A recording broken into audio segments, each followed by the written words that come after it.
దీనులకు సువర్తమానము ప్రకటించుటకును, నలిగిన హృదయము గల వారిని దృఢపరచుటకును, దుఃఖక్రాంతులందరినీ ఓదార్చుటకును జరుగుచున్న ఇంటర్ డినామినేషనల్ పరిచర్య.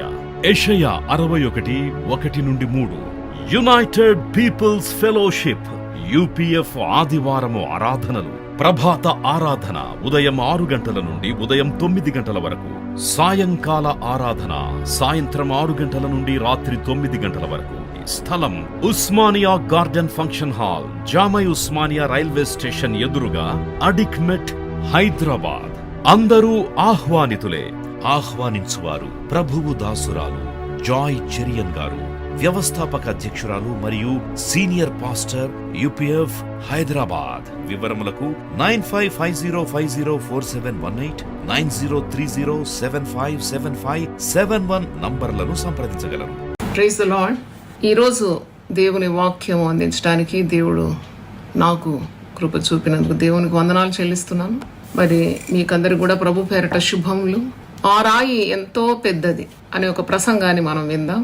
మార్క్సు వార్త 16:4 ఈ మాట ఉంది. ఆ రాయి ఎంతో పెద్దది. ఇది యేసు ప్రభువు పునరుద్ధాన మహిమ ద్వారా ఈ రాయి తొరలింపబడినది. అంటే ప్రభు యొక్క పునరుద్ధాన బలం గురించి మనం ధ్యానిస్తున్నాము. పునరుద్ధాన శక్తి, పునరుద్ధానం ప్రాముఖ్యత. ప్రతి విశ్వాసి యేసు ప్రభు యొక్క శిలువ శక్తిని, పునరుద్ధాన బలమును ధ్యానిస్తే చాలు. ఆ దినమంతటికి నూతనమైన అనూహ్యమైన ఆత్మబలంతో నింపబడతాడని అనటంలో సందేహం లేదు. పౌలంతటి భక్తుడే అంటున్నాడు ఫిలిప్పీ 3:11, నాకు శిలువ మహిమను తెలుసుకోవాలి, శిలువ యొక్క బలాన్ని తెలుసుకోవాలి, శిలువ మర్మాన్ని నేను తెలుసుకోవాలి, పునరుద్ధాన శక్తిని నేను గ్రహించాలి. ఈ రెండు ఉంటే చాలు అంటున్నాడు. తక్కిందంతా కూడా పెంటతో సమానంగా ఎంచుతున్నాను అంటున్నాడు. కాబట్టి మనము శిలువ ధ్యానాలు 40 రోజులు, అలాగే పునరుద్ధాన ప్రసంగాలు కూడా మనం వింటున్నాం. మార్క్సు వార్త 16 కొన్ని వచనాలు నేను చదువుతున్నాను, ధ్యానించదాం. విశ్రాంతి దినము గడిచిపోగానే మగ్దలేని మరియయు, యాకోబు తల్లి అయిన మరియయు, సలోమియు వచ్చి ఆయనకు పూయవల్లని సుగంధ ద్రవ్యములు కొనిరి. వారు ఆదివారమున పెందలకడ లేచి బయలుదేరి సూర్యోదయమైనప్పుడు సమాధి వద్దకు వచ్చుచుండగా, సమాధి ద్వారము నుండి మన కొరకు ఆ రాయి ఎవడు పొర్లించునని ఒకరితో ఒకరు చెప్పుకొని చూడండి. వారు వచ్చి కనులెత్తి చూడగా రాయి పొర్లింపబడి ఉండట చూసింది. ఆ రాయి ఎంతో పెద్దది. ఆ రాయి ఎంతో పెద్దది. మత్తయి సువార్త 28 కూడా ఈ మాట మీరు చూస్తారు. అంటే యేసు ప్రభు మొట్టమొదటి 2 ప్రత్యక్షతలు కూడా స్త్రీలకే ఇచ్చినాడు. మొట్టమొదటి మనం ధ్యానించినాం, మగ్దలేని మరియకు మొట్టమొదటి ప్రత్యక్షత లభించింది. రెండవది కొంతమంది స్త్రీలు ఆ ప్రత్యక్షతను చూసినారు. మత్తయి 28, విశ్రాంతి దినం గడిచిపోయిన తర్వాత ఆదివారం తెల్లవారుచుండగా మగ్దలేని మరియయు వేరొక మరియు సమాధిని చూడవచ్చు. ఇదిగో ప్రభు దూత పరలోకం నుండి దిగి వచ్చి రాయి పొర్లించి, రాయి ఎవరు పొర్లించినారు? జవాబు ఉంది ఇక్కడ. పరలోకం నుండి దూత దిగి వచ్చి రాయి పొర్లించి దాని మీద కూర్చుండెను. అప్పుడు మహాభూకంపము కలిగాను. ఆ దూత స్వరూపము మెరుపు వలె ఉండెను. అతని వస్త్రం హిమవంత తెల్లగా ఉండెను. అతని భయపడటం వల్ల కావలివారు వణికి చచ్చిన వారి వలె ఉండేది. దూత ఆ స్త్రీలను చూచి, మీరు భయపడకుడి, సిలువ వేయబడిన యేసును మీరు ఎదుగుచున్నారని నాకు తెలియను. ఆయన ఇక్కడ లేడు, తాను చెప్పినట్టే ఆయన లేచి ఉన్నాడు అని ఇక్కడ దూత సెలవిస్తున్నాడు. అంటే ఎంత మరి ఆశ్చర్యకరంగా ఉంది. మొట్టమొదటి 2 ప్రత్యక్షలు నేను చెప్పాను, 11 లేక 12 ప్రత్యక్షతల్లో మొట్టమొదటి 2 ప్రత్యక్షతలు కూడా స్త్రీలకు లభించింది. మరి శుక్రవారం నాడు క్రీస్తు శిలువలో మరణించిన తర్వాత ఆయన శవమునకు చివరి సంస్కారములు జరుపుటకు అందరికీ అవకాశం లభించలేదు. విశ్రాంతి దినము మొదలగుటను దృష్టిలో ఉంచుకొని, మనకు తెలుసు అరిమత యోసేపు క్రీస్తు దేహమును తన కొరకు తొలిపించుకున్న క్రొత్త సమాధిలో ఉంచినట్లు తెలుసుకుంటున్నాం. విశ్రాంతి దినం గడిచిపోగానే ఆదివారం పెందలకండి స్త్రీలు ప్రభు శరీరమునకు సుగంధ ద్రవ్యములు పూయవలని సమాధి వద్దకు వచ్చారు. అంటే శవానికి కనీస మర్యాదలు చేయాల్సి ఉంటుంది కదా. ఎవరైనా చనిపోతే స్నానం చేపిస్తారు, మంచి బట్టలు వేస్తారు, అంటే మంచి సెంట్ ఇంటంతా కొట్టి చక్కగా, అంటే we show the respect to the dead body. అలా ప్రభువుకు ఆ కనీస మర్యాదలు దొరకలేదు. ఎందుకంటే యేసు ప్రభు శవశరీరం నాకు రక్తసిక్తమైన ఆ దేహాన్ని అలాగే కొత్తగా తొలిపించిన మరి రాతి సమాధిలో అరిమత యోసేపు అది భద్రంగా పెట్టినాడు. అయితే స్త్రీలు దాని గురించి ఆలోచిస్తున్నారు. మనం వెళ్ళి ఆ దేహం అంతా శుభ్రం చేసి సుగంధ ద్రవ్యాలు పూయాలి, మర్యాదలు చేయాలి ప్రభు యొక్క శరీరానికని. మరి ఆదివారం పెందల కడనే మొట్టమొదట మగ్దలేన మరియ వెళ్తుంది, తర్వాత కొంతమంది స్త్రీలు వెళ్తున్నారు. ప్రభు శరీరమునకు సుగంధ ద్రవ్యములు పూయవల్లని సమాధి యొద్దకు వచ్చినారు. వారిలో మరి ఉన్న స్త్రీల పేర్లు ఇప్పుడు చదివినాను. మగ్దలేన మరియ, యాకోబు తల్లి అయిన మరియ, మరి సలోమి, మరి మొదలైన వారు సూర్యోదయ సమయానికి సమాధి వద్దకు వచ్చినారు. వారికి ఎదురైన సమస్య ఏంటి? What is the problem they are facing? సమాధి ద్వారం నుండి మన కొరకు ఈ రాయిని ఎవరు పొర్లించు అని ఆలోచిస్తున్నారు. ఏంటి రాయి? చాలా పెద్ద రాయి. ఆ రాయి ఎంతో పెద్దది అని మార్క్స్ వార్తలు మనం చదివినాం. అంటే పాలస్తీనాలో సమాధులు కొండల గుహల్లో కొండలను తొలిపించి ఏర్పాటు చేస్తారు. యోసేపు యేసు దేహం ఉంచిన సమాధి గురించి చరిత్రకారులు ఇచ్చిన వివరాలను బట్టి అది కొండలో తొలిపించబడినదని, దాని లోపట 9 అరలు కూడా ఏర్పాటు చేయబడినవని, అది ద్వారమునకు అభిముఖంగా కుడి ప్రక్కన మరియు ఎడమ ప్రక్కన 3 అరలున్నవని, ఆ సమాధి ద్వారమును పొర్లించుటకు వీలుగా ఉండే బండి చక్రం లాంటి పెద్ద రాయి అడ్డు పెట్టబడి ఉన్నదని, ఆ రాయిని తొలగించుటకు దాన్ని పొర్లించుటకు సుమారు 20 మంది పురుషులు అవసరం అని తెలుపబడింది. 20 మంది పురుషులు బలాఢ్యులు ఉంటేనే ఆ రాయి, ఆ చక్రాలున్న రాయిని తొలగించవచ్చు. కానీ ఇక్కడ బలహీనలైన స్త్రీలకు ఇదే సమస్య. ఎక్కడున్నారు? పురుషులు లేరు. ఎవరు పురుషులు తెగించలేదు సమాధి దగ్గర రావడానికి. ఎందుకంటే వారు మరి రాణో వారికి భయపడుతున్నారు, రోమా సామ్రాజ్యానికి భయపడుతున్నారు. మరి వారు వస్తే బందీలైపోతారు, వారు కూడా సిలువ వేయబడిపోతారు. ఈ భయాలన్నీ ఉన్నాయి పురుషులకు. వాళ్ళు ఎవరు తెగించలేదు రావడానికి. ఈ తెగింపు స్త్రీలకే ఉన్నదని నాకు అనిపించింది. ఎందుకంటే మగ్దలేన మరియ కూడా చీకటిగా పెందలకడనే ఆదివారం లేచి ఇంకా చీకటిగా ఉన్నప్పుడే ఒంటరిగా వెళ్ళింది, మొట్టమొదటి ప్రత్యక్షత పొందుకుంది. తర్వాత కొంతమంది స్త్రీలతో కూడా ఉన్నదా. అయితే ఆమె మరి అంటే ధైర్యము, ఈ స్త్రీల యొక్క ధైర్యం చూసినప్పుడు చాలా మనకు అబ్బురం అనిపిస్తుంది. ఎందుకంటే 20 మంది పురుషులు కలిసినా తొర్లని రాయి ఈ స్త్రీలకు ఎలా తొలుతుంది? అదే వాళ్ళ సమస్య. ఈ రాయి మన కొరకు ఎవరు తొలిస్తారు అని వారు మరి అనుకుంటున్నారు. Who will roll away the stone for us? ఎందుకంటే మనకు ప్రభు దేహం కావాలి కదా, ఆ శరీరానికి శుభ్రం చేయాలి. నాకు అనిపించింది మొత్తం రక్తసిక్తమైన దేహం అది. తలంతా రక్తం, కనుబొమ్మలంతా రక్తం, ముఖమంతా రక్తం, కన్నుల నుండి కూడా రక్తం గారి ఉండొచ్చు. మరి ముళ్ళ మొక్కటం చేత అమర్చబడి మరి రొమ్ములో బల్యం, అంతా రక్తసిక్తమైన దేహం, చేతుల గాయాలు, వారితో కొట్టిన దున్నినారని ఉంది వాక్యం. అంత రక్తమయమే, కాళ్లలో రక్తం. మరి ఇంత రక్తమయమైన దేహాన్ని మొదట వారు శుభ్రం చేయాలి, తర్వాత సుగంధ ద్రవ్యం పోయాలి. They have a big task before them. వారు ప్రభువు సజీవుడైనాడు అని వారికి ఏం తెలియదు. శరీరానికి సుగంధ ద్రవ్యాలు పోయాలి. మరి రాయి పెద్ద అడ్డుగా ఉంది. ఈ రాయి చాలా బరువైంది, ఎంతో పెద్ద రాయి ఇది. ఇది స్త్రీల శక్తికి మించింది. ఇంతమంది స్త్రీలు ఉన్న వారి వల్ల కాదు, ఎందుకంటే 20 మంది పురుషులకు కూడా ఆ రాయి తొలగడం కష్టం. మరి వీరికి వచ్చే సందేహం ఏంటంటే, ఇప్పుడు మేము వెళ్ళినాం, పెద్ద రాయి ఎవరు తొలగిస్తారు? స్త్రీలు సమాధి యొద్దకు వచ్చేటప్పటికి ఆ రాయి తొలగింపబడట చూచి స్త్రీలు ఆశ్చర్యపడినారు. వారు కన్నులెత్తి చూడగా రాయి పొర్లింపబడి ఉండట చూచి ఆ రాయి ఎంతో పెద్దదని మార్కు 16:4 మనం చూస్తున్నాం.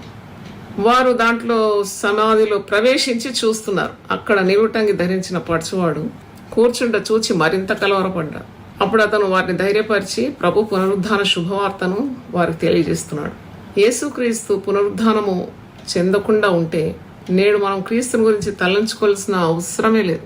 మనం ఎందుకు పునరుద్ధాన సందేశాలు వింటున్నామంటే, ఆయన మరణాన్ని గెలిచినాడు, ఆయన సమాధిని గెలిచినాడు, బండను ఓడించినాడు, ముద్రను ఓడించినాడు, కావలివారిని ఓడించినాడు అని మృత్యుంజయుడైనాడు. అందుకే మనము పునరుద్ధాన శక్తి గురించి, పునరుద్ధాన మహిమ గురించి ధ్యానిస్తున్నాం. మరి స్త్రీలు ప్రభు చెప్పినట్లు పునరుద్ధానము చెంది ఉన్నాడని నమ్మలేదు. వారు నమ్మి రాలేదు. ఆయన శవగానే ఉన్నాడని భావించి మృతదేహంలో సుగంధ ద్రవ్యాలు పూయవల్లని వచ్చారు. క్రీస్తు శిష్యులు కూడా అదే భావంలో క్రీస్తు తిరిగి లేస్తాడని నమ్మక భయపడి సమాధి వద్ద కూడా రాలేకపోయినారు. క్రీస్తు పునరుద్ధానము చెంది ఉన్నాడనట ప్రబలమైన నిదర్శనము క్రైస్తవ సంఘమే. ఈ రోజు మనం ఇక్కడ కూడి ఉన్నామంటే అది క్రీస్తు పునరుద్ధానమునకు నిదర్శనం. క్రీస్తు సజీవుడై సంఘముల మధ్యలో సంచరిస్తున్నాడు. ఆత్మ ప్రేరేపించేది మనం ఇక్కడ జూమ్లో కానీ, ఫిజికల్గా కానీ, డిజిటల్గా కానీ, జూమ్లో కానీ, ఫేస్బుక్లో కానీ, యూట్యూబ్లో కానీ, ఛానల్లో కానీ ఆత్మ దేవుడు ప్రేరేపించుకుంటే మీరు రాలేరు. అదే గుర్తు. క్రీస్తు పునరుద్ధానుడైనాడు, ఆయన సజీవుడని, సంఘముల మధ్యలో ఆత్మరూపిగా ఉన్నాడని, నీలో ఆత్మకార్యం చేస్తున్నాడని పెద్ద రుజువు అనమాట. అందుకే క్రీస్తు పునరుద్ధానం చెంది ఉన్నాడని ఒక పెద్ద నిదర్శనము నేటి క్రైస్తవ సంఘం అనమాట. క్రైస్తవ సంఘము క్రీస్తు యొక్క జీవాన్ని కలిగి ఉన్నది. మరి క్రైస్తవ విశ్వాసమునకు కేంద్ర బిందువు పునరుద్ధానం. మరి ఆయన చెప్పినట్టు ఆయన లేచినాడు, వారు భయకంపితులవుతున్నారు, కానీ సత్యాన్ని వారు గ్రహించినారు. ఆయన సజీవుడై వారికి ప్రత్యక్షమైనాడు. ఈరోజు ఈ యొక్క వాక్య భాగం ద్వారా ఒక విశ్వాసి గ్రహించాల్సింది ఏంటి అని నేను ధ్యానించినప్పుడు, ఆ రాయి ఎంతో పెద్దది. ఇలాంటి పెద్ద పెద్ద రాళ్ళు మరి మన జీవితాల్లో ఉంటుంది. ఒకరోజు మరి అది కూడా ఈస్టర్ సందేశము, జస్ట్ 2-3 years బ్యాక్, 3 సంవత్సరాల ముందు ఈస్టర్ సందేశం నేను ఇవ్వాలి. నేను రాయి గురించి ధ్యానించినాను. ఆ రోజు ఉస్మానియా గార్డెన్స్లో వాక్యం ఇవ్వాలి. దానికి ముందటి రోజు మరి ఒక కుటుంబం నా దగ్గరకు వచ్చి, అమ్మ మా ఆయనకు కిడ్నీలో స్టోన్స్ ఉన్నాయి, మరి పెద్ద స్టోన్స్ అంట, అవన్నీ ఎలా పడిపోతాయో మాకు తెలియదు, మరి డాక్టర్లు ఏదో ట్రీట్మెంట్ ఇచ్చి దాన్ని క్రష్ చేస్తారట. ఒకరికి ట్రీట్మెంట్ ఇచ్చి క్రష్ చేసి దాన్ని పొడి చేసేసి దాన్ని యూరిన్లో వచ్చేటట్టు చేస్తారను. అప్పుడు నేను ఇది వాక్యం ధ్యానించి చాలా విశ్వాసంతో నింపబడి ఉన్నా. నేను ప్రార్థన చేస్తాను, రాయి పడిపోతుంది అన్న. అంటే నా విశ్వాసం అలా ఉండింది, వాక్యం బాగా ధ్యానించి ఉన్నాను అనమాట. ఆ ప్రసంగానికి ముందు కూడా వాళ్ళు వచ్చినారు, నేను ప్రార్థన చేసినాను, దేవా ఈరోజు ఇదే ప్రసంగాన్ని నేను చేయబోతున్నాను. ఎంతో పెద్ద రాయి తొరలించిన దేవుడు ఈ కిడ్నీలో ఉన్న స్టోన్ పడిపోను కాక అని గట్టిగా ప్రార్థన చేస్తే జరిగిన అద్భుతం ఏంటంటే, అదే రోజు ఆయన ఇంటికి పోయిన తర్వాత బాత్రూమ్ పోయినప్పుడు తప్పం మరి పడిపోయిందంటే యూరిన్లో. ఆ రాయి అది ఎట్లా పడిపోయిందో అది పెద్ద ఆశ్చర్యం. ఆ రాయి పట్టుకొని వచ్చినాడు మళ్ళీ ఆయన. అంటే నేను ఎందుకు చెప్తున్నానంటే, మనం విశ్వాసం మనలో ఉండాలి. Great faith, God loves great faith, గొప్ప విశ్వాసం. చూడండి, ఆ కనాను స్త్రీతో ప్రభు అంటాడు, అమ్మ నీ విశ్వాసం గొప్పది అంటాడు. యేసు ప్రభు చాలాసార్లు అంటే, అల్ప విశ్వాసులారు మీ విశ్వాసం చాలా చిన్నగా ఉంది, అవిశ్వాసులారా మీకు అసలు విశ్వాసమే లేదు. గొప్ప విశ్వాసం. ఆ శతాధిపతి విశ్వాసం చూసి ఎంత ఆశ్చర్యపడతాడు. ఇస్రాయేల్లో ఇంత వరకు నేను ఇంతటి విశ్వాసం నేను చూడలేదు, ఇంత విశ్వాసం గలవాన్ని చూడలేదు అంటున్నాను. When you have faith God loves it. చూడండి, విశ్వాసం ద్వారా ఎన్ని కార్యాలు జరుగుతుంది. నీ జీవితంలో ఉన్న ఆటంకాలు తొలగిపోతుంది. మనమేమో పునరుద్ధానం గురించి ఒకటే ప్రసంగం వినడం అలవాటైంది క్రైస్తవులకు, ఈస్టర్ నాడు వింటారు. కానీ ఎన్ని మర్మాలు ఉంది. ధ్యానిస్తున్న కొలది, తవ్వుతున్న కొలది గనిలో రత్నాలు రాసులు దొరికినట్టు నాకు అనిపిస్తుంది. అంటే ఎన్నెన్ని మర్మాలు ఇమిడి ఉంది దీంట్లో పునరుద్ధానంలో. మరి ఒకరోజు ఒక తల్లి కదా, ఆమె పెళ్ళయి 7 సంవత్సరాలు అయింది, పిల్లలు లేరు. 2 ఫెలోపియన్ ట్యూబ్స్ కూడా బ్లాక్ అయిందంట. ఎందుకంటే ఈ ట్రీట్మెంట్లు చేసి చేసి చేసి మొత్తానికి ట్యూబ్లు బ్లాక్ అయిందంట. అప్పుడు ఆమె వచ్చి నా బడిలో పడి ఏడ్చి ఒక 27 ఏళ్ళు ఉంటుంది అమ్మాయి, చక్కగా ఉంది, భర్త కూడా బాగున్నాడు. మాకు ఏం లాభమ్మా, మాకు మంచి జీతాలు ఉన్నాయి, ఇల్లు సొంతం ఉంది, అంత ఉంది, కానీ మాకు పిల్లలు లేరమ్మా. నిజమే కదా, ఎవరైనా కలిస్తే మనం ఏం అడుగుతాం, పిల్లలు ఎంతమంది అడుగుతాం, నీ బ్యాంక్లో బ్యాలెన్స్ ఎంత అని ఎవ్వడు అడుగుతాడు, ఎంతమంది పిల్లలండి అని అడుగుతాం. అయితే మరి ఆ పిల్లలు లేకుంటే ఎంత దౌర్భాగ్యం కదా. అందుకే ఆమె ఏడ్చి వెక్కి ఏడ్చి నేను ఆమె కడుపు మీద చేయబెట్టి, నువ్వు ఫెలోపియన్ ట్యూబ్స్ బ్లాక్ అయిందని నువ్వేం భయపడిన అవసరం లేదు. నీకు సంతానం ఇవ్వడానికి దేవునికి శక్తి చాలదా? ఆయన పేరు మార్గం కదా, యేసు మార్గం కదా ఆయన పేరు. ఆ ఫెలోపియన్ ట్యూబ్స్ ఆ అడ్డు తొలగించేస్తాడు దేవుడు. ప్రభు మార్గమై ఆ ట్యూబ్స్లో ఉంటాడు, నీకు తప్పకుండా సంతానం కలుగుతుందని ఒక ఫెయిత్ స్టేట్మెంట్ పలికినప్పుడు దేవుడు ఆ స్టేట్మెంట్ మీద, దేవుని దాసులు పలికిన మాట మీద ముద్ర వేసే దేవుడు కదా. ఆయన సేవకుల మాట రూఢిపరుస్తాడంట, ఆయన ముద్ర వేస్తాడు, స్టాంప్ చేసేస్తాడు అన్నమాట. అలాగే స్టాంప్ చేసినాడు దేవుడు నా మాట. ఆమె నేనన్ను పోయి ఇంటికి పోయి ఊరికి ఆలోచించకుండా చింతించకుండా రాయి, ఏసే మార్గం అని రాయి అంతే. ఆమె ఒక 1000 సార్లు రాయకముందే మరి ఆమె అదే నెలలో గర్భం ధరించింది. ఒక్కరిని కాదు, ఒకరు పుట్టినారు, ఒక మరుసటి సంవత్సరం మరొకరు 3 పిల్లలతో వచ్చి సెంటినరీ బ్యాప్టిస్ట్ చర్చ్లో ఆల్ నైట్లో సాక్ష్యం చెప్పింది. అంటే నేను ఎందుకు చెప్తున్నానంటే, మనకేదో ఆటంకంగా, అడ్డుగా, మన త్రోవకు, మన ఆత్మీయ జీవితానికి, లేక ఈ లోకరీతిగా ఉన్న జీవితానికి, సేవా జీవితానికి, మన కుటుంబ జీవితానికి, మన వ్యక్తిగత జీవితానికి ఆటంకాలు, అడ్డులన్నీ తొలగిస్తాడు దేవుడు. ఆయన పునరుద్ధాన మహిమ అలాంటిది. యెషయా 45:2 ఉంది కదా, ఇదిగో నేను నీకంటే ముందుగా వెళ్తాను, నేను మెట్టగా ఉన్న స్థలాలని సరళం చేస్తాను అని. ఆ మాటకు అర్థం ఎంత ఉంది, చాలా అర్థవంతమైన వాక్యం అది.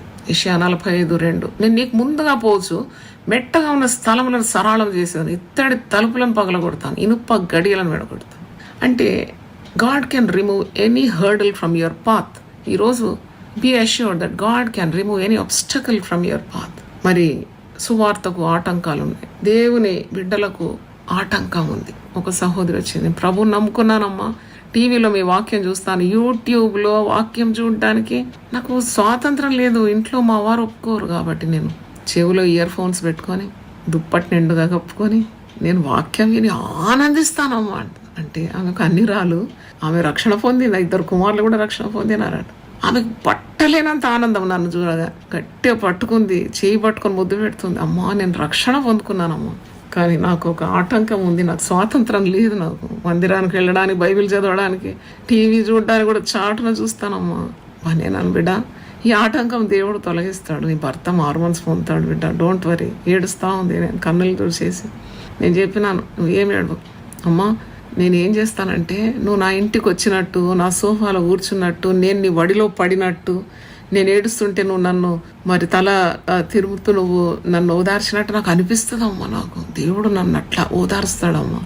తప్పకుండా నీ భర్త హార్మోన్స్ పొందుతాడు. ప్రభు అయిన యేసుక్రీస్తు అందు విశ్వాసం ఉంచు, అప్పుడు నీవు నీ ఇంటి వారందరూ రక్షింపబడతారు. అపోస్తల కార్యం 16:31 ఉంది కదా. అభ్యంతరములు ఈ లోకంలో చాలా ఉంటాయి, అన్నిటికీ అభ్యంతరం. కానీ ఆటంకాలు అడ్డులన్నీ తొలగిస్తాడు. పునరుద్ధానం మహిమను నువ్వు ధ్యానించాలి. ఒక్కసారి కన్ను మూసుకొని నీ తల పైకెత్తి, అవును ప్రభువా నువ్వు మృత్యుంజయుడేనవు. ఆ సమాధి ముఖద్వారంలో ఉన్న పెద్ద రాయి ఎంత గొప్ప రాయి, ఎంత పెద్ద రాయి. ఆ స్త్రీలు ఎంత ఆశతో వస్తున్నారు, శవ శరీరాన్ని చూడడానికి వస్తున్నారు. యేసు ప్రభు సజీవుడని వారికి వినుండొచ్చుగా నమ్మకం లేదు. కనీసం మర్యాదలు చేయాలి. ఆ శవ శరీరానికి ఉన్న రక్తపు మొరకలన్నీ తొలగించి మంచిగా శుద్ధి చేసి సుగంధ ద్రవ్యాలు పూసి అలాగన్నా మా యొక్క ప్రేమను ప్రకటించాలని వస్తున్నారు. కానీ ఆ రాయి, పెద్ద రాయి మా కొరకు ఎవరు పొర్లిస్తారు? మాకైతే మంచి ఉద్దేశం ఉంది. We love Jesus so much. ఎంత ప్రేమ యేసు అంటే మాకు. యేసు పరిచర్య చేయడానికి మాకు వీలవుతుందా? ఈ రాయి అడ్డు బండగా మాకు ఉంది కదా, ఈ రాయి మా కొరకు ఎవరు పొర్లిస్తారు? ఉద్దేశం బాగుంటే అడ్డు రాళ్ళన్నీ తొలగిపోవాల్సిందే. When you have noble intention, the obstacles on your way have to be rolled away. That is the power of resurrection. అవును, నాకు ఒక ఉద్దేశం ఉంది, ప్రజలకు స్వచ్ఛమైన సేవలు అందించాలి. నాకు ఒక ఉద్దేశం ఉంది, ఒక మందిరం కావాలి. నాకు ఒక ఉద్దేశం ఉంది, దీనులను, దరిద్రులను, దిక్కులేని వారిని చేర్చుకునే వారిని పరామర్శించాలని, దైవ కార్యం జరిగించాలని, దేవుని దర్శనం నెరవేర్చాలని ఒక చిత్తశుద్ధితో నా ఉద్దేశం తప్పకుండా నాకు ఉన్నది. అది నెరవేరి తీరుతుంది. ఎందుకంటే నా మార్గంలో నా ఆటంకాలు, అడ్డులను తొలగిపోవాల్సిందే. ఇత్తడి తలుపులు పగిలిపోవాల్సిందే, ఇనుప గడియలు విడగొట్టబడాల్సిందే, ప్రాకారములు పడిపోతుంది. మరి స్వచ్ఛమైన కోరికతో ముందుకు సాగినప్పుడు దట్ షుడ్ హ్యాపెన్. వీళ్ళది స్వచ్ఛమైన కోరిక, వీళ్ళది స్వార్థమైన కోరిక కాదు వాళ్ళది. They have a pure love towards Jesus. రండి, స్త్రీలు వెళ్తున్నారండి, పురుషులు కాదు. అక్కడ స్త్రీలు మొట్టమొదటి 2 ప్రత్యక్షతలకు స్త్రీలు ఎంత భాగ్యవంతులైపోయినారు అంటే వాళ్ళ హృదయంలో భయం లేదు. నేను నిన్నటి రోజు కూడా చెప్పినాను కదా, పరిపూర్ణమైన ప్రేమ ఉన్న చోట భయం ఉండదు. ఆ ప్రేమ ఎంత గొప్పదంటే ఎన్ని సవాళ్ళైనా ఎదుర్కోవడానికి సిద్ధంగా ఉన్నారు. వాళ్ళు వెళ్తున్నారు, వాళ్ళు భయం లేదు, వాళ్ళకి తెగింపు ఉన్నది, వాళ్ళకు ధైర్యం ఉన్నది. వాళ్ళకు ప్రేమలో భయం ఉండదు కదా, వాళ్ళు ఎవరికి భయపడడం లేదు. Because they love Jesus so much. ఆ పవిత్రమైన ఆశ ఎంత అద్భుతం. అసలు వాళ్ళు శవ శరీరాన్ని చూడడానికి వెళ్ళినారు, కానీ వాళ్ళు మరి ఖాళీ సమాధి చూసినారు. వాళ్ళు రాయి తొలగింపబడి ఖాళీ సమాధి చూసినారు. కానీ యేసు వాళ్ళకు ప్రత్యక్షమైనట్టు అదే వాక్యంలో మనం చూస్తున్నాము. పునరుద్ధానుడై సజీవుడై మహిమతో, ఆ మహిమ శరీరంతో ఆయన ప్రత్యక్షమైనాడు. ఇంకా వీళ్ళు ఆయన శుద్ధి చేసే అవసరం లేదు, సుగంధ ద్రవ్యాలు పూసే అవసరం లేదు. అంటే their load became very easy. And వాళ్ళు ఆయనను మొక్కినట్టు, ఆయన వారిని ఆశీర్వదించినట్టు, శుభం పలికినట్టు, ఆదేశం ఇచ్చినట్టు. మత్తయి సువార్త 28వ అధ్యాయం మీరు చదివితే అక్కడ అభయవాక్కు, శుభవాక్కు, ఆదరణ వాక్కు, ఆశీర్వాదపు వాక్కు, వాగ్దాన వాక్కు, ఇవన్నీ చూస్తాం. ఎంత అద్భుతం. అభ్యంతరాలు రాక మానవంట. మత్తయి సువార్త 18:7 వచనంలో అభ్యంతరముల వల్ల లోకమునకు శ్రమ, అభ్యంతరములు రాక తప్పవు, కానీ ఎవరి వల్ల అభ్యంతరాలు వచ్చినో ఆ మనుషునికి శ్రమ. చూడండి, ఎన్నో కుటుంబాల్లో త్రాగుబోతు భర్తలతో, వ్యభిచారులైన భర్తలతో, మాట వినని భార్యలతో, జగడగొండి భార్యలు, అవిధేయులైన పిల్లలు, మితిమీరిన ఖర్చులు, అప్పులు, మరి మానని రోగాలు, హాస్పిటల్ బిల్స్ పైలప్ అయిపోతుంది. ఎక్కడ పురోగతి లేదు. ఇది చాలా శోచనీయమైన కార్యం. No improvement anywhere. ఆత్మీయ పురోగతి లేదు, ఆర్థికమైన పురోగతి లేదు. కొందరేమో మంత్రశక్తులు, తంత్రశక్తులు మమ్మల్ని పీడిస్తుంది అంటారు. మాకెవరు దీని నుండి విడిపిస్తారని అడుగుతూ ఉంటారు. ఓర్వలేని బంధువుల మధ్యలో ఉంటారు. శత్రువుల మధ్యలో ఉంటారు. అప్పుడు ఇవన్నీ విన్న వాక్యాలన్నీ స్మరించుకోవాలి. పునరుద్ధాన శక్తి చాలా గొప్పది. పునరుద్ధాన మహిమ నీకు అడ్డుగా ఆటంకంగా ఉన్న ప్రతి విధమైన అభ్యంతరాన్ని కూడా తొలగించే శక్తి ప్రభువులో ఉంది. ఒక్కసారి ప్రభు యొక్క మహిమను తలపోస్తే ఇవన్నీ తొలగిపోతాయి. అప్పుడు దేవుడిని మార్గం సరళం చేస్తాడు. వెతకాలి దేవుణ్ణి. ఆ స్త్రీలు వెతకవచ్చినారు, వెతుకుడే మీకు దొరకం. అవును, నువ్వు జాగ్రత్తగా దేవుని వెతికితే ఆయన నీకు ప్రత్యక్షం అవుతాడని వాక్యంలో ఉంది. ఒకసారి ఆ మాట మీకు చూపెట్టాలి. 29 ఇర్మియా గ్రంథం 12 నుండి 12-13 చదువుతాను. మీరు నాకు మొరపెట్టుదురేని, మీరు నాకు ప్రార్థన చేయుచు వత్తురేని, నేను మీ మనవి ఆలకింతు. మీరు నన్ను వెతికిన ఎడల, పూర్ణ మనసుతో నన్ను గురించి విచారణ చేయని ఎడల, మీరు నన్ను కనుగొందు, నన్ను నేను మీకు కనపరుచుకుందును. ఇదే యెహోవా వాక్కు. కనపరుచుకోలేదు ఆ రోజు యేసు ప్రభు? ప్రత్యక్షమైనాడు స్త్రీలకు. ఎంత ఆధిక్యత అండి! How honoured women were that day. ప్రత్యక్షమై భయపడకండి. వారు మొక్కుతున్నారు ప్రభువును. వారు చూసినారు. వారు ఇంకా పూసే అవసరం లేదు, శుద్ధి చేసే అవసరం లేదు. పునరుద్ధాన మహిమతో ప్రభు వారికి ప్రత్యక్షమైనాడు. శుభ వాగ్దానాలు ఇచ్చినాడు. వారిని శుభం పలికినాడు వారికి. ఎంత అద్భుతం ఇది! కనుక మనం జాగ్రత్తగా దేవుని వెతికితే తప్పకుండా మనం ఆయన కనుగొంటాం. ఆయన మనకు ప్రత్యక్షం అవుతాడు. ఎట్టి జటిలమైన పరిస్థితి అయినా, ఎన్ని అడ్డుబండలైనా, ఎంత రాయి ఎంత పెద్దదైనా, ఎన్ని ఆటంకాలైనా, ఆ అడ్డు చాలా గొప్పదైనా, Jesus can remove that hurdle. Yesu ప్రభుకు సాధ్యము అసాధ్యం అంటే ఏదీ లేదు. ఆ రాయి నీ కొరకు తొలగించేస్తాడు అంతే. దావీదు భక్తుడు 34వ కీర్తన 4వ వచనంలో అంటాడు, నేను యెహోవా యొద్ద విచారణ చేయగా నాకు కలిగిన భయములన్నిటి నుండి ఆయన విడిపించాడు. ఆ మాట నాకు చాలా ఇష్టం. ఎందుకంటే భయములన్నిటి నుండి విడిపిస్తాడంట. ఒక గొప్ప వ్యక్తి ఏమంటున్నాడంటే 99% నువ్వు భయపడేది ఏది రాదంట. ఎందుకంటే దేవుడు అన్యాయస్తుడు కాదు. 99% of what you worry will never happen because God is not unjust. దేవుడు అంత అన్యాయస్తుడా? నువ్వు భయపడ్డవన్నీ నీ మీదకి రావడానికి. అందుకే 34వ కీర్తన 4వ వచనంలో, నేను యెహోవా యొద్ద విచారణ చేయగా ఆయన నాకు ఉత్తరం ఇచ్చాను, నాకు కలిగిన భయములన్నింటిలో నుండి ఆయన నన్ను తప్పించాను. ఈ స్త్రీలు భయపడుతున్నారు కదా, రాయి ఎవరు దొరికిస్తారు? ఆ రాయి చాలా పెద్దది. మనకేమో శరీరం కావాలి, అదేమో శుభ్రం చేయాలి, దానికి సుగంధ ద్రవ్యాలు పూయాలి. చూడండి, వీళ్ళు అనుకున్నవి ఏవి కాలేదు. అందుకే నువ్వు ఈరోజు భయపడుతున్నావు కదా, పునరుద్ధాన మహిమను నువ్వు ధ్యానిస్తే నువ్వు అనుకున్న ఏవి జరగవు. నువ్వు భయపడేవి ఏవి కూడా నీ మీదకి రావు. అవన్నీ కరిగిపోతాయి, తొలగింపబడిపోతాయి. ఆ మార్గం అడ్లన్నీ తొలగిపోతాయి. అంత గొప్ప కార్యం, గొప్ప కార్యం, గొప్ప కార్యం. దేవుని స్తోత్రం, స్తోత్రం, స్తోత్రం. హల్లెలూయా. నాకు మరి సేవా జీవితంలో కానీ, వివాహ జీవితంలో, కుటుంబ జీవితంలో, ఉద్యోగ జీవితంలో నేను జయం పొందుకున్నాను. ఇలాంటి వచ్చిన ఒంటరి పోరాటం ఉండింది. పాపా ఎన్ని ఆటంకాలు, ఎన్ని సువార్త సేవ చేయాలంటే ఎంత ఆటంకాలు ఎదుర్కొన్నాను నేను. ఒక స్త్రీగా నిలబడి అణిచివేసే పురుషులు, అడ్డులు, మరి సహింపరాని శత్రువులు అణిచివేయాలి, సేవ చేయొద్దు, ఆపేయాలి. నేను ఏది పర్వా చేయలేదు. నాకు తెలుసు, నేను నమ్మిన వాడిని నేను ఎరుగుతాను కనుక నేను సిగ్గుపడను అని అంటాడు Paulu. I know the one whom I believe, I will not be ashamed. అదే జరిగింది నా జీవితంలో. నేను అడ్డుల తట్టు చూడలేదు, ఆటంకాల తట్టు చూడలేదు. అడ్డులు తొలగించేవాడిని తట్టు చూసినాను.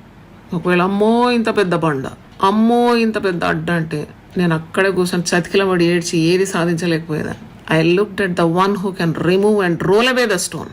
That's what happened in my life, still happening.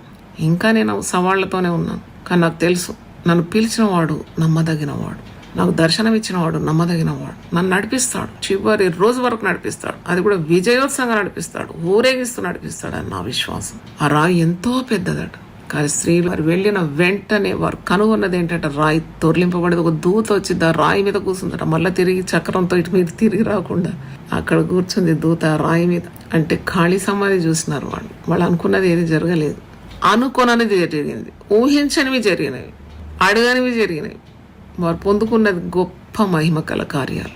ఎంత గొప్పది! పరిశుద్ధ గ్రంథంలో స్త్రీలు దేవుని ప్రత్యక్షతను చూసినారు. యేసు ప్రభువును, అక్షరాల పునరుద్ధానుడైన ప్రభువును వారు చూసినారు. ఆయన వారికి ప్రత్యక్షమైనాడంటే వారు పేర్లు సహా ఉన్నది కదా పరిశుద్ధ గ్రంథంలో. అది గొప్ప ఆధిక్యత కదా.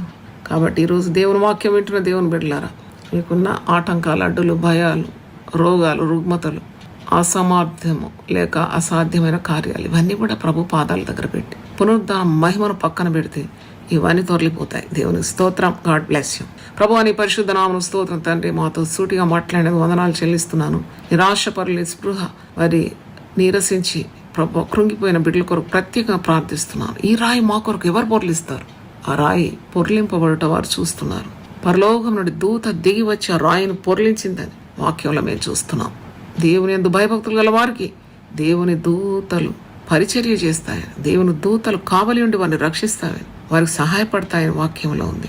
గెత్సెమనే తోటలో యేసు ప్రభువా, నీవు రక్తము చెమటగా మారినంతగాను ఆక్రందనతో ఎంతో బాధలు వేదనతో నీవు ప్రార్థన చేసినప్పుడు పరలోకం నుండి దూత దిగి వచ్చి నిన్ను బలపరిచిందని వాక్యం మేము చూస్తున్నాం. మేము ఇక్కట్లలో, ఇబ్బందుల్లో, భయాల్లో, భీతిలో, అసమర్థతో, నైనా అనారోగ్యంతో, బలహీనతలో, భయముతో కృంగిపోయి ఉన్న వేళలో దూత దిగి వస్తుంది. ఆయన చెరసాల్లో పేతురున్నప్పుడు దూత పరలోకం దిగి వచ్చి సంఖ్యలను తొలగించి ఆ దూత సహాయం ద్వారా గవిని వెలుపలికి వచ్చినాడు భక్తుడు. అలాగే తండ్రి, నిన్న నేడు నిరంతరం ఏకరీతిగా ఉండే దేవుడు మార్గంలో ఉన్న ఆటంకాలు, అడ్డుబండలన్నీ కూడా తొలగించమని, ఊహించని కార్యాలు మా జీవితంలో మేము చూడగలుగుతామని, ఆనాడు ఆ స్త్రీలు పునరుద్ధరణ ప్రభు యొక్క ప్రత్యక్షతను అనుభవించినారు. అలాగే మా జీవితాల్లో నీ ప్రత్యక్షతలు మాకు దయచేయమని, అనూహ్యమైన అద్భుతాలు మా జీవితంలో చేయమని, దేవుని వాక్యం విన్న ప్రతి ఒక్కరిని తల మీద నీ హస్తం ఉంచి వారిని ఆశీర్వదించి వారి భయాల నుండి విడుదల దయచేయమని, అడ్డులన్నీ తొలగించమని యేసు అతి పరిశుద్ధ నామములో అడుగుతున్నాను తండ్రి, ఆమేన్. దేవుడు మళ్ళీ సమృద్ధిగా ఆశీర్వదించును గాక. దీనులకు సువర్తమానము ప్రకటించుటకును, నలిగిన హృదయము గల వారిని దృఢపరచుటకును, దుఃఖక్రాంతులందరినీ ఓదార్చుటకును జరుగుచున్న ఇంటర్ డినామినేషనల్ పరిచర్య. యెషయా 61:1-3. యునైటెడ్ పీపుల్స్ ఫెలోషిప్ UPF ఆదివారము ఆరాధనలు. ప్రభాత ఆరాధన ఉదయం 6 గంటల నుండి ఉదయం 9 గంటల వరకు. సాయంకాల ఆరాధన సాయంత్రం 6 గంటల నుండి రాత్రి 9 గంటల వరకు. స్థలం Osmania garden function hall, జామై Osmania railway station ఎదురుగా, అడిక్మెట్, హైదరాబాద్. అందరూ ఆహ్వానితులే. ఆహ్వానించువారు ప్రభువు దాసురాలు జాయ్ చెరియన్ గారు, వ్యవస్థాపక అధ్యక్షురాలు మరియు సీనియర్ పాస్టర్ UPF హైదరాబాద్. వివరములకు 9550504718, 9030757571 నంబర్లను సంప్రదించగలరు.